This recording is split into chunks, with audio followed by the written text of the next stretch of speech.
ವಿದ್ಯಾನುರಾಗಿ ಮತ್ಸ್ಯಾವತಾರದ ಸನ್ನಿಧಾನ ಇವರಲ್ಲಿ ಇರೋದರಿಂದ ಸದಾ ವೇದಾಂತ ಸಾಗರದಲ್ಲಿ ವಿಹರಣ ಮಾಡ್ತಾ ಇರ್ತಾರೆ. ಮೀನು ಸ್ಥಿರವಾಗಿ ಒಂದು ಕಡೆ ನಿಲ್ಲೋದಿಲ್ಲ, ಸದಾ ಚಂಚಲ. ಎಲ್ಲಿಯಾದರೂ ನೋಡಿದ್ದೀರಾ ಮೀನು ಒಂದು ಕಡೆ ಸುಮ್ಮನೆ ನಿಂತಿರೋದು? ನಾವು ಸುಮ್ಮನೆ ಕೂತಿರ್ತೀವಿ ಗರ ಬಡ್ದ ಹಾಗೆ. ಮೀನು ಆ ರೀತಿ ಎಂದು ಸುಮ್ಮನೆ ನಿಂತುಕೊಳ್ಳೋದು ಅಂತಿಲ್ಲ. ಅದೇನು ಶಕ್ತಿಯೋ ಏನೋ, ಹಗಲು ರಾತ್ರಿ ತಿರುಗ್ತಾನೇ ಇರ್ತದೆ. ಹಾಗೆ ಇವರು ವೇದಾಂತ ಅಬ್ಧೌ ವಿಹರಣ ಚಣೋ ನಿತ್ಯ ವಿದ್ಯಾನುರಾಗಿ. ನಿತ್ಯ ವಿದ್ಯಾ ಅಂದರೆ ವೇದಾಂತ ವಿದ್ಯೆ, ಅದರಲ್ಲಿ ಅನುರಾಗ ಇವರಿಗೆ ಬಹಳ. ಮೊದಲಿಂದಲೂ ವಿದ್ಯಾನುರಾಗ ಬಹಳ. ಕೆಲವರಿಗೆ ವಿದ್ಯಾವಂತರನ್ನ ಕಂಡ್ರೆ ಸ್ವಲ್ಪ ಅಸೂಯೆ ಚೂರು ಬಂದ್ಬಿಡ್ತದೆ. ಇವ್ರಿಗೆ ಹಾಗಲ್ಲ. ವಿದ್ಯಾವಂತರು ಯಾರಿದ್ದಾರೆ ಅವರ ಮೇಲೆ ಪರಮ ಅನುರಾಗ ಇವರಿಗೆ. ಅಥವಾ ವಿದ್ಯೆಯಲ್ಲಿ ಮುಂದುವರಿತಾರೆ ಅಂತ ಕಂಡ್ರೆ ಸಾಕು, ಅವರನ್ನು ಮುಂತರಬೇಕು ಅಂತನ್ನುವಂಥ ಪ್ರೋತ್ಸಾಹ ಕೊಡುವ ಶೈಲಿ ಸ್ವಾಮಿಗಳದ್ದು. ಅತ್ರ ವಯಮೇವ ಸಾಕ್ಷಿಣ. ನಾವು ವಿದ್ಯಾಪೀಠದಲ್ಲಿ ಅಧ್ಯಯನ ಮಾಡ್ತಾ ಇದ್ದಾಗ ಸಣ್ಣ ವಯಸ್ಸು, ಅವಾಗೇನು ಅವರು ನಮಗೆ ಪಾಠ ಹೇಳ್ತಿದ್ದಿಲ್ಲ.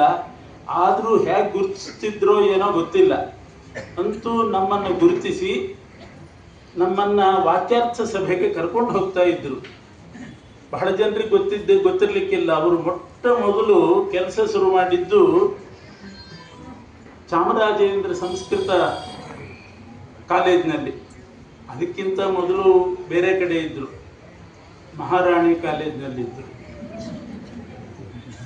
ಅದಕ್ಕಿಂತ ಮೊದಲು ಅಲ್ಲೇ ಆರಂಭ ಅಂತ ನನಗೆ ಭಾವನೆ. ಆಮೇಲೆ ಚನ್ನವೀರ ಸ್ವಾಮಿಗಳು ಅಂತ ಒಬ್ಬರಿದ್ದರು, ಲಿಂಗಾಯತರು. ಅವ್ರಿಗೆ ಇವರ ಮೇಲೆ ಬಹಳ ಗೌರವ, ಅಪಾರ ಗೌರವ. ಅವರು ಇವರನ್ನು ಚಾಮರಾಜೇಂದ್ರ ಕಾಲೇಜಿಗೆ ನೀವು ನಮ್ಮಲ್ಲಿ ಅಧ್ಯಾಪಕರಾಗಿ ಬರಬೇಕು ಅಂತ ಸೇರಿಸ್ಕೊಂಡ್ರು. ಅದೇನೋ ಅಂತಾರಲ್ಲ, DDP ಅಯ್ಯೋ ಏನೋ ಆಗಿದ್ದರು ಅವರು. ಇವರನ್ನು ಅಲ್ಲಿ ಸೇರಿಸ್ಕೊಂಡ್ರು. ಅಲ್ಲಿ ಇವರು ಒಳ್ಳೆ ಪ್ರಖ್ಯಾತರಾದರು. ಅಲ್ಲಿ ಸಂಸ್ಕೃತ ಕಾಲೇಜಿನಲ್ಲಿ ವಾಕ್ಯಾರ್ಥಗೋಷ್ಠಿಗಳನ್ನು ನಡೆಸ್ತಾ ಇದ್ದರು. ಹಾಗೆ ವಿದ್ಯಾರ್ಥಿಗಳಾದ ನಾವು ಆರಂಭದ ವಾಕ್ಯಾರ್ಥ ನಾವು ಮಾಡಬೇಕು. ಆಮೇಲೆ ಪಂಡಿತರು ಅಲ್ಲಿ ಕರ್ಕೊಂಡು ಹೋಗ್ತಾ ಇದ್ರು. ಆಮೇಲೆ ಉಪನ್ಯಾಸಕ್ಕೆ ಕರ್ಕೊಂಡು ಹೋಗ್ತಾ ಇದ್ರು, ಕಳಿಸ್ತಾ ಇದ್ರು ನಮ್ಮನ್ನು. ಚಾಮರಾಜಪೇಟೆ 5ನೇ ಬೀದಿಯಲ್ಲಿ ಮಾಧ್ವ ಸಂಘ ಅಂತಿದೆ. ವ್ಯಾಸರಾಜ ಮಠದ ಸ್ವಾಮಿಗಳೇ ಅದರ ಉದ್ಘಾಟಕರು. ವಿದ್ಯಾ ಪ್ರಸನ್ನ ತೀರ್ಥರು.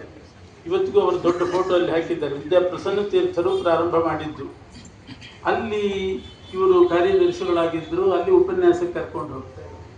ಹೀಗೆ ಉಪನ್ಯಾಸವನ್ನು ಕಲಿಸಿದವರವರು, ವಾಕ್ಯಾರ್ಥಕ್ಕೆ ಇದಕ್ಕೆಲ್ಲ ಪ್ರೋತ್ಸಾಹ ಕೊಟ್ಟವರವರು. ಎಲ್ಲದಕ್ಕಿಂತ ಹೆಚ್ಚಾಗಿ ಅವರು ಮಂತ್ರಾಲಯದಲ್ಲಿ ಆಹೂತರಾಗಿ ಸಭೆಗೆ ಹೋಗ್ತಾ ಇದ್ರು, ಅಲ್ಲಿ ವಾಕ್ಯಾರ್ಥ ಸಭೆಗೆ. ನಾವು ಮಂತ್ರಾಲಯದ ಮಠದ ಶಿಷ್ಯರೇ, ಆದ್ರೆ ನಮ್ಮನ್ನು ಮಂತ್ರಾಲಯಕ್ಕೆ ಇಂಟ್ರೊಡ್ಯೂಸ್ ಮಾಡಿದ್ದು ವ್ಯಾಸರಾಯ ಮಠದ ಸ್ವಾಮಿ. ಅಲ್ಲಿ ಕರ್ಕೊಂಡು ಹೋಗ್ತಾ ಇದ್ರು. ಮಂತ್ರಾಲಯಕ್ಕೆ ಕರ್ಕೊಂಡು ಹೋಗಿ ವಿಷಯ ಹೇಳಿಕೊಟ್ಟು ಅಲ್ಲಿ ವಾಕ್ಯಾರ್ಥ ಪ್ರಾರಂಭ ಮಾಡಿಸ್ತಾ ಇದ್ರು. ಮಾಗಡಿ ರಂಗನಾಥಾಚಾರ್ಯರು ಅಂತಿದ್ರು. ಅವ್ರಿಗೆ ಮಂತ್ರಾಲಯಕ್ಕೆ ಬಹಳ, ಅವ್ರಿಗೆ ಹೇಳಿ ಇಂಥ ಒಂದು ವಿಷಯ ಪ್ರಸ್ತಾಪ ಮಾಡ್ತಾನೆ ಹಾಗೆ ಅಂತ ಹೇಳಿ ಅಲ್ಲಿ ಪ್ರೋತ್ಸಾಹ ಕೊಡ್ತಾ ಇದ್ರು. ಹೀಗೆ ವೇದಾಂತ ಅಬ್ಧೌ ವಿಹರಣ ಚಣೋ ನಿತ್ಯ ವಿದ್ಯಾನುರಾಗಿ. ಮತ್ಸ್ಯಾವತಾರದ ಸನ್ನಿಧಾನ ಇರೋದರಿಂದ ಸದಾ ವೇದಾಂತ ಸಾಗರದಲ್ಲಿ ಮೀನಿನಂತೆ ಸಂಚಾರ ಮಾಡ್ತಾ ಇರ್ತಾರೆ. ಘೋರಂ ಭಾರಂ ವಹತಿ ಸುದೃಢಂ ಪ್ರಾಚ್ಯ ವಿದ್ವನ್ಮಠೀಯಂ. ಕೂರ್ಮಾವತಾರದ ಸನ್ನಿಧಾನ ಇವರಲ್ಲಿದೆ. ಆದ್ದರಿಂದ ಕೂರ್ಮ ಎಂಥ ಭಾರವನ್ನು ಹೊತ್ತಿದೆ. ಆಮೇಲೆ ಪರಮಾತ್ಮ ಕೂರ್ಮಾವತಾರ ತಾಳಿ ಎಷ್ಟು ಭಾರವನ್ನು ಬೆನ್ನಿನ ಮೇಲೆ ಹೊತ್ತಿದ್ದಾನೆ. ಬಹಳ ದೊಡ್ಡ ಭಾರ ಹೊತ್ತಿದ. ಮಂದರ ಪರ್ವತದ ಭಾರ ಅಂದರೆ ಅಂಥದ್ದಲ್ಲ, ಅಂಥ ಭಾರವನ್ನು ಬೆನ್ನಿನ ಮೇಲೆ ಹೊತ್ತ. ಹಾಗೆ ಅದು ಘೋರವಾದ ಭಾರ. ಪ್ರಾಚ್ಯ ವಿದ್ವನ್ಮಠೀಯಂ. ವ್ಯಾಸರಾಜ ಮಠದ ಭಾರವು ಕೂಡ ಅಂಥ ಘೋರವಾದ ಭಾರವೇ ಅದು. ಅಂಥ ದೊಡ್ಡ ಭಾರವನ್ನು ಈ ವಯಸ್ಸಿನಲ್ಲಿ, ತಾರುಣ್ಯ ಮುಗಿದು ವೃದ್ಧಾಪ್ಯದ ವಯಸ್ಸಿನಲ್ಲಿ ಹೊತ್ತಿದ್ದಾರೆ ಅಂತಂದರೆ ಯುವಾನವಸತಂಗೆ ನಿತ್ಯ ತಾರುಣ್ಯ. ಆ ಭಾರವನ್ನು ಹೊರೋದು ಸಾಧಾರಣದ ಕೆಲಸ ಅಲ್ಲ. ಮಠದ ಭಾರ ಎಷ್ಟಿರ್ತದೆ ಅಂತನ್ನೋದು ದೂರದವರಿಗೆ ಗೊತ್ತಾಗೋದಿಲ್ಲ, ಒಳಗಿದ್ದವರಿಗೆ ಗೊತ್ತು ಅಲ್ಲಿಯ ಭಾರ ಏನು ಅಂತನ್ನೋದು. ಅಂಥ ಭಾರವನ್ನು ಹೊತ್ತು ಸ್ಥಿರವಾಗಿ ಸುದೃಢವಾಗಿ ಹೊತ್ತಿದ್ದಾರೆ. ಭಾರ ಸಾಕಾಯ್ತಪ್ಪ ಅಂತ ಹೇಳಿ ಭಾರ ಇರಿಸಿ ಅವಸಿತೋ ಭಾರ ಅಂತ ಆ ರೀತಿ ವಿಶ್ರಾಂತಿ ಪಡೆದವರಲ್ಲ, ದೃಢವಾಗಿ ಭಾರವನ್ನು ಹೊತ್ತವರು ಕೂರ್ಮದಂತೆ. ಕೂರ್ಮ ಅವತಾರದ ಸನ್ನಿಧಾನ. ಮೋಹೇ ಮಗ್ನೋದ್ಧರಣಕರಣೆ ಸರ್ವದಾ ಬದ್ಧ ದೀಕ್ಷ. ಮೋಹದಲ್ಲಿ, ಸಂಸಾರ ಸಾಗರದಲ್ಲಿ, ಮೋಹದಲ್ಲಿ ಎಲ್ಲರೂ ಮುಳುಗಿರ್ತಾರೆ, ಲೌಕಿಕದಲ್ಲಿ ಮುಳುಗಿರ್ತಾರೆ. ಬೇರೆ ಬೇರೆ ವಿದ್ಯೆಯಲ್ಲಿ, ಹಣ ಸಂಪಾದನೆಯಲ್ಲಿ, ಅದರಲ್ಲಿ ಮುಳುಗಿರ್ತಾರೆ. ಅಂಥ ಮೋಹದಲ್ಲಿ ಮುಳುಗಿದವರನ್ನು ಉದ್ಧಾರ ಮಾಡೋದರಲ್ಲಿ ಬದ್ಧ ದೀಕ್ಷರಾಗಿದ್ದಾರೆ. ಭೂಮಿಯ ಕೆಳಗಡೆ ಸಮುದ್ರದಲ್ಲಿ ಭೂಮಿ ಮುಳುಗಿದಾಗ ಆ ಭೂಮಿಯನ್ನು ಉದ್ಧಾರ ಮಾಡಿದ ವರಾಹ ಅವತಾರದ ಸನ್ನಿಧಾನ ಇರೋದರಿಂದ ಮೋಹ ಸಾಗರದಲ್ಲಿ ಮುಳುಗಿದವರನ್ನ ಎತ್ತುವಂಥ ಕೆಲಸದಲ್ಲಿ ಬದ್ಧ ದೀಕ್ಷರಾಗಿದ್ದಾರೆ ವರಾಹ ದೇವರ ಸನ್ನಿಧಾನ. ಮತ್ಸ್ಯ ಕೂರ್ಮೋ ವರಾಹಶ್ಚ ನಾರಸಿಂಹಶ್ಚ. ನರಸಿಂಹದೇವರ ಸನ್ನಿಧಾನ ಇದೆ. ನರಸಿಂಹದೇವರ ಸನ್ನಿಧಾನ ಅಂತಂದರೆ ಯಾರು ಅಪಾರ್ಥ ಮಾಡ್ಕೋಬಾರ್ದು, ಸಿಟ್ಟು ಬಹಳ ಅಂತ. ಬಾಲಕಾನಾಂ ಶರಣ್ಯ. ಪ್ರಹ್ಲಾದನಂಥ ಮಗುವಿಗೆ ಎಷ್ಟು ಮುದ್ದಾಗಿ ಕಂಡರು ನರಸಿಂಹದೇವರು. ಮುದ್ದು ನರಸಿಂಹ, ಹಸೆಗೆ ಬಾ ಅಂತ ಕರೀತಾರೆ. ಮುದ್ದು ನರಸಿಂಹ. ಬಾಲಕರಿಗೆಲ್ಲ ಮುದ್ದು ನರಸಿಂಹನೇ. ಬೇರೆಯವರಿಗೆ ಉಗ್ರೋಪ್ಯನುಗ್ರಹೇವಾಯಂ ಸ್ವಭಕ್ತಾನಾಂ ಕೇಸರಿ ಕೇಸರೀವ ಸ್ವಪೋತಾನಾಂ ಅನ್ಯೇಷಾಂ ಉಗ್ರ ವಿಗ್ರಹ. ಕೇಸರಿ ಅಂದರೆ ಸಿಂಹ. ಸಿಂಹದ ಮರಿಗೆ ಸಿಂಹ ಉಗ್ರ ಅಲ್ಲ, ನಮಗೆಲ್ಲ ಉಗ್ರ. ಸಿಂಹದ ಮರಿಗೆ ಸಿಂಹ ಬಹಳ ಮುದ್ದು, ಅದಕ್ಕೆ ಉಗ್ರ ಆದರೆ ಗತಿ. ನಾವೆಲ್ಲ ಮೇಷ್ಟ್ರುಗಳು, ವಿದ್ಯಾರ್ಥಿಗಳಿಗೆ ಉಗ್ರ. ಮನೆಯಲ್ಲಿ ಉಗ್ರ ಮಾಡಿದರೆ ಹೇಗೆ? ಮನೆಯಲ್ಲಿ ಹೇಗಿರ್ಬೇಕು ಹಾಗೆ ಇರಬೇಕು, ಸ್ಕೂಲ್ನಲ್ಲಿ ಬೇರೆ ಥರ. ಹಾಗೆ ಶ್ರೀಪಾದಂಗಳವರು ಪುಟ್ಟ ಬಾಲಕನಾಗಿರ್ತಕ್ಕಂಥ ಪ್ರಹ್ಲಾದನನ್ನ ಹತ್ತಿರ ಕರೆದು ತಲೆ ಮೇಲೆ ಕೈ ಇಟ್ಟರೆ ರೋಮಾಂಚಗೊಂಡ ಪ್ರಹ್ಲಾದ. ಎಂಥ ವಾತ್ಸಲ್ಯ! ತದಿಹ ಮಹತ್ವಂ ತನ್ಮಹತ್ವಂ ಮಹತ್ವಂ ಅಂತ. ಇದು ನಿಮ್ಮ ಮಹತ್ವ. ಕೆಲವರು ಇದ್ದಾರೆ, ದೊಡ್ಡವ್ರ ತಲೆ ಮೇಲೆ ಮಾತ್ರ ಕೈ ಆಡಿಸ್ತಿರ್ತಾರೆ, ಸಣ್ಣವ್ರ ತಲೆ ಮೇಲೆ ಕೈ ಹಾಕೋದಿಲ್ಲ, ದೃಷ್ಟಿನೂ ಹಾಕೋದಿಲ್ಲ. ಬಾಲಕಾನಾಂ ಶರಣ್ಯ. ಸಣ್ಣ ಸಣ್ಣ ಒಟ್ಟುಗಳನ್ನು ಕರೆದು ಸೇರಿಸ್ಕೊಂಡು ಶೇಷಿರಾರಿ ಹಿಡಿದ ಹಾಗೆ 2 ಸಲ ತುಪ್ಪ. ಮಜ್ಜಿಗೆಗೆ ಹಾಕ್ಲಿಕ್ಕೆ ಇಲ್ಲ ಅಂತ ಬಿಟ್ಟಿದ್ದಾರೆ, ಇಲ್ಲಿದ್ರೆ 3 ಸಲ ಹಾಕ್ತಿದ್ರು. ಮಜ್ಜಿಗೆಗೆ ಹಾಕೋ ಹಾಗಿಲ್ಲ, ಸಾರಿಗೊಮ್ಮೆ ಹೊಡಿಗೊಂಡು. ಈ ರೀತಿ ಪಂಚಾಶೋಲಂ ರಿಪುಜನವಧೆ. ರಿಪುಜನರು ಬಂದರೆ, ಶತ್ರುಗಳು ಬಂದರೆ ಅವರ ವಧ ಅಂದರೆ ತೇಜೋಭಂಗ ಅಂತ. ರಿಪುಜನವಧೆ, ಶತ್ರುಗಳಾಗಿ ಬಂದರು ಅಂತಂದ್ರೆ ಅವರ ತೇಜೋವಧೆ ಏನು ಹೆಂಗೆ ಮಾಡಬೇಕೋ ಹಂಗೆ ಮಾಡ್ತಾರೆ. ಬಾಲಕಾನಾಂ ಶರಣ್ಯ ಅಥವಾ ಸ್ಥಾವಕಾನಾಂ ಶರಣ್ಯ. ಭಕ್ತರಿದ್ದರೆ ಅವರಿಗೆ ರಕ್ಷಣೆ ಕೊಡ್ತಾರೆ. ಸ್ವೀಯಂ ಲಕ್ಷ್ಯಂ ಕುರುತ ಇಹ ಯಸ್ ಸರ್ವಥಾ ಯಾಚಮಾನ. ತಮ್ಮ ಲಕ್ಷ್ಯ ಏನಿದೆ, ತಮ್ಮ ಗುರಿ ಏನಿದೆ, ಸರ್ವಥಾ ಅದನ್ನು ಸಾಧನೆ ಮಾಡ್ತಾರೆ. ಪ್ರಕ್ರಾಂತಸ್ಯ ಅಂತಗಾಮಿತ್ವಂ ಅಂತ. ಶುರು ಮಾಡಿದ ಮೇಲೆ ಅಂತಗಾಮಿತ್ವ ಅವರ ಲಕ್ಷಣ. ಮಧ್ಯದಲ್ಲಿ ಕೈ ಬಿಡೋ ಕ್ರಮ ಇಲ್ಲ. ಅಂತಗಾಮಿತ್ವ. ವಾಮನಾವತಾರ. ವಾಮನ ದೇವರು ಏನು ಮಾಡಿದರು? ಯಾಚನೆ ಮಾಡಿದರು. ಯಾಚಮಾನ. ಇವರು ಕೂಡ ಭಕ್ತರಲ್ಲಿ ಯಾಚನೆ ಅಂತಂದರೆ ಇವರು ವಾಮನ ದೇವರು ಬಲಿಚಕ್ರವರ್ತಿ ಹತ್ರ ಏನು ಯಾಚನೆ ಮಾಡಿದರು? 3 ಪಾದ ಭೂಮಿ ಕೊಡು ಅಂತ ಯಾಚನೆ ಮಾಡಿ. ಸ್ವಾಮಿಗಳು ಯಾಚನೆ ಮಾಡ್ತಾರೆ, 3 ಪಾದ ಕೊಡ್ರಿ ಸಾಕು. ಏನು 3 ಪಾದ? ತತ್ಸವಿತುರ್ವರೆಣ್ಯಂ ಭರ್ಗೋ ದೇವಸ್ಯ ಧೀಮಹಿ ಧಿಯೋ ಯೋ ನ ಪ್ರಚೋದಯಾತ್. 3 ಪಾದದ ಗಾಯತ್ರಿ ಕೊಟ್ರಪ್ಪ ನಮಗೆ, ಅದನ್ನು ಪಠನ ಮಾಡಿರಿ, ಮಂತ್ರ ಮಾಡಿರಿ, ಆಮೇಲೆ 3 ವೇದ ನಿಮಗೆ ಕೊಡ್ತೇನೆ ಅಂತ ಆ ರೀತಿ ಯಾಚನೆ ಮಾಡ್ತಕ್ಕಂಥವರಾಗಿ ಸರ್ವಥಾ ತಮ್ಮ ಗುರಿಯನ್ನು ಸಾಧನೆ ಮಾಡ್ತಾ ಇದ್ದಾರೆ. ಇದು ವಾಮನಾವತಾರದ ಸನ್ನಿಧಾನ.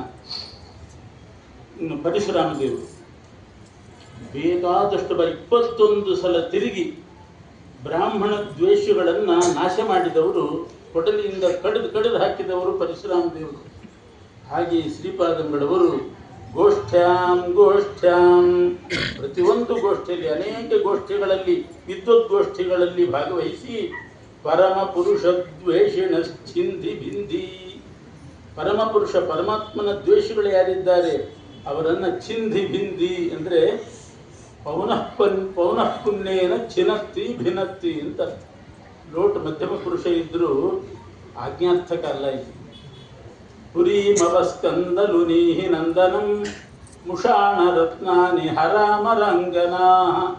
ರಾವಣ ಏನು ಮಾಡ್ತಿದ್ದ? ಅಮರಾಂಗನಾ ಹರ ಅಂದರೆ ಪೌನಃ ಪುಣ್ಯೇನ ಅಮರಾಂಗನಾ ಹರತಿ ಸ್ಮ ಅಂತ ಅರ್ಥ. ಅದೊಂದು ವ್ಯಾಕರಣದ ಪ್ರಯೋಗ. ಲೋಟ್ ಮಧ್ಯಮ ಪುರುಷ ಹಾಕಿದರೆ ಪೌನಃ ಪುಣ್ಯೇನ ಅಂತರ್ಥ.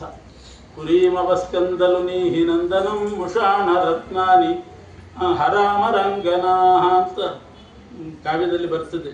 ಹಾಗೆ ಸ್ವಾಮಿಗಳು ಗೋಷ್ಠ್ಯಾಂ ಪರಮ ಪುರುಷ ದ್ವೇಷಿಣ ಛಿಂದಿ ಭಿಂದಿ ಅಂತ ಪೌನಃ ಪುಣ್ಯೇನ ವಿಷ್ಣು ದ್ವೇಷಗಳು ಬಂದರೆ ಅವರನ್ನು ಖಂಡಿಸಿ ಹರಿಸರ್ವೋತ್ತಮತ್ವ ಸಾಧನೆ ಮಾಡ್ತಿದ್ರು.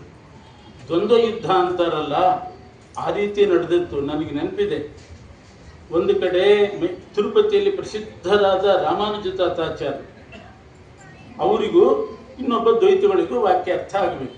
ಇನ್ಯಾರು ಗೋಷ್ಠಿಯಲ್ಲಿ ಮಾತಾಡೋ ಹಾಗಿಲ್ಲ. ಗುಂಪಿನಲ್ಲಿ ಮಾತಾಡೋದಾದ್ರೆ ಎಲ್ಲರೂ ಮಾತಾಡ್ಬಿಡ್ತಾರೆ.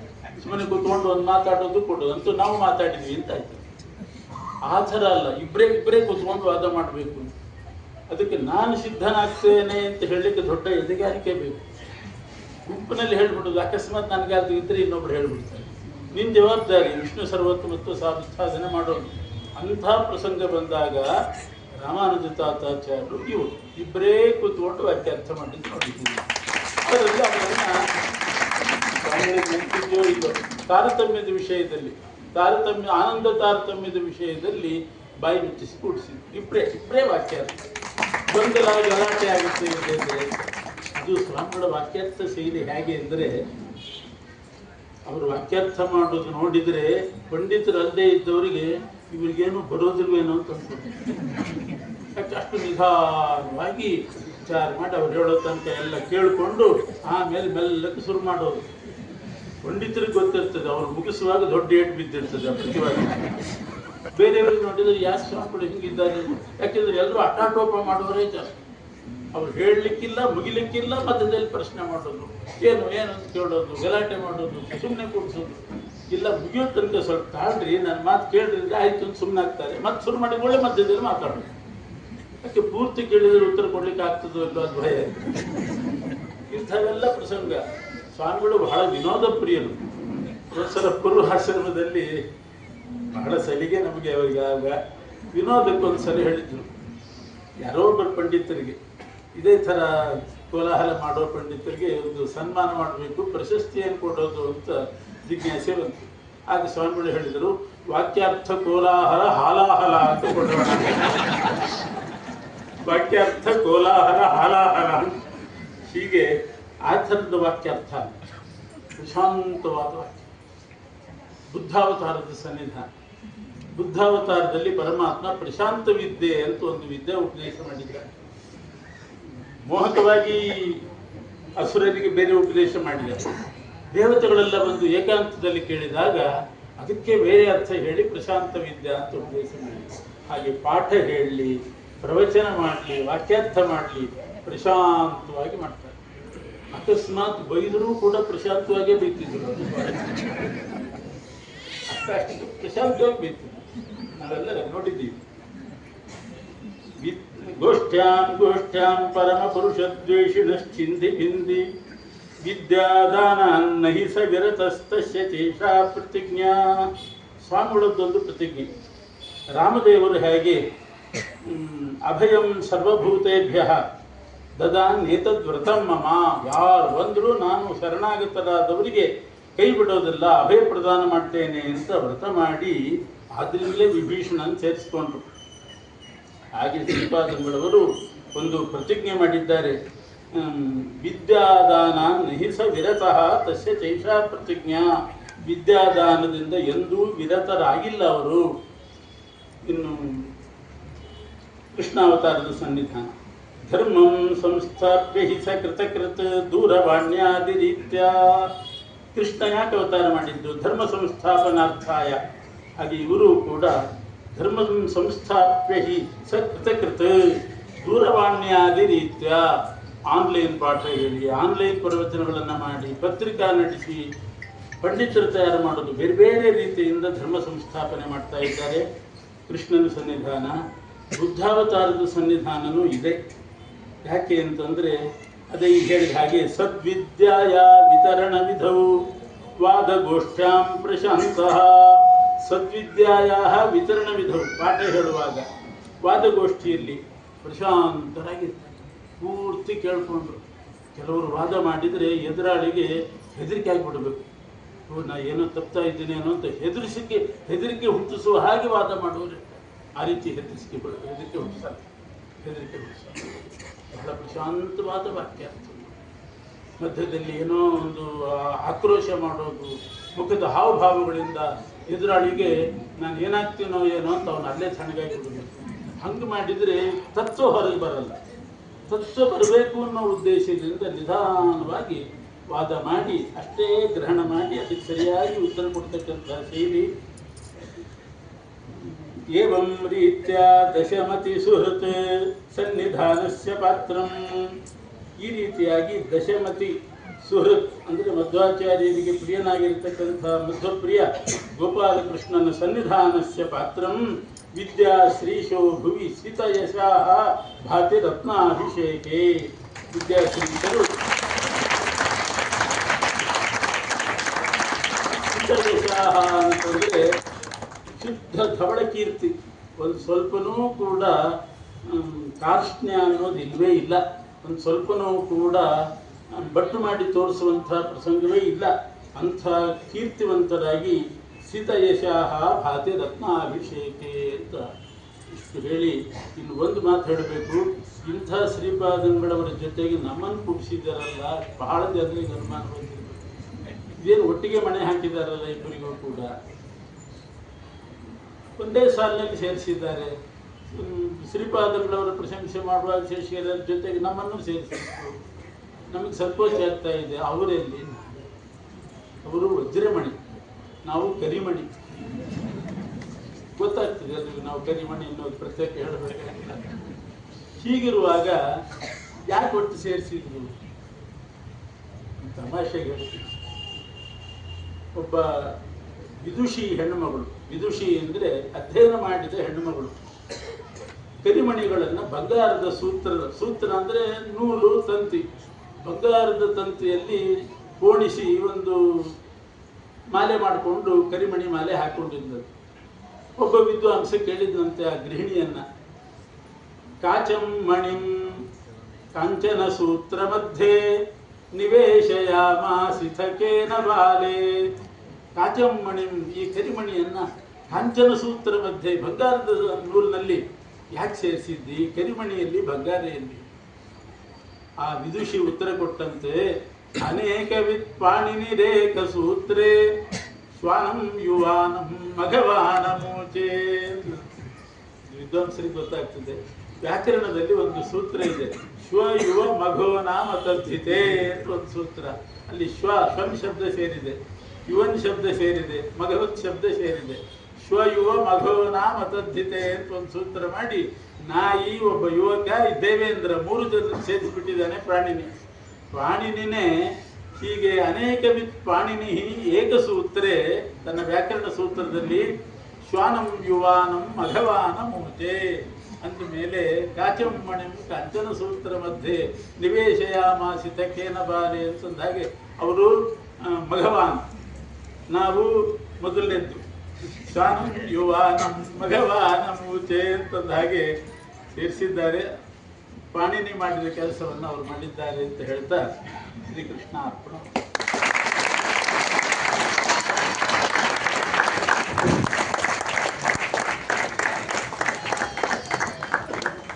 ಪೂಜ್ಯ ವ್ಯಾಸರಾಜ ಮಠಾಧೀಶರನ್ನ ಎಷ್ಟು ಅದ್ಭುತ ಅಂತ ಹೇಳ್ಬೇಕಷ್ಟೆ.